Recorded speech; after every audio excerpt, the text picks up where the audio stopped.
আসসালামু আলাইকুম ভিউয়ার্স, আশা করি সবাই ভালো আছেন। আমি আল্লাহর রহমতে ভালো আছি। আপনাদের মাঝে একটা ভিডিও শেয়ার করছিলাম শাক তোলার। ওই শাকগুলো আজকে আমি ভাজি করব, তো আমার সাথে থাকেন।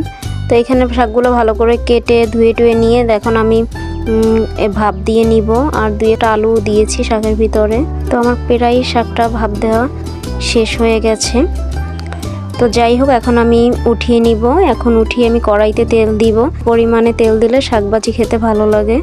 তো এখানে পেঁয়াজ কুচিটা একটু বেশি পরিমাণে দিয়ে দিলাম, রসুন কুচি আর কাঁচামরিচও বেশি করে দিয়ে দিলাম, কারণ শাক ভাজিতে ঝাল ঝাল না হলে আমার খেতে ভালো লাগে না। আপনাদের কীরকম কি জানি না, আমার শাক ভাজিতে ঝাল লাগে। তো যাই হোক, এখানে আমার একটু বাদামি হয়ে গেলে আমি শাকগুলো সব দিয়ে দিলাম। দেওয়ার পরে একটু লবণ কম হয়েছিল, তো আমি এখানে লবণের পটু দিয়ে দিলাম। তো এখন আমার শাক ভাজিটা শেষ, এখন তুলে নিব। তো দুপুরের লাঞ্চ করব আজকে। তো এখানে শাকভাজি প্রথমে নিয়ে নিলাম, আর শাকভাজির সাথে কাঁচামরিচ থাকলে তো কোনো কথাই নেই, দারুণ লাগে খেতে।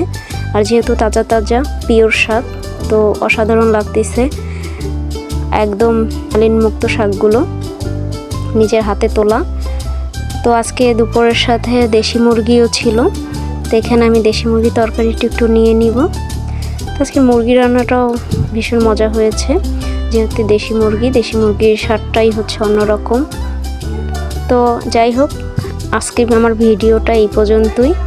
তো সবাই ভালো থাকবেন, সুস্থ থাকবেন। আল্লাহ হাফেজ।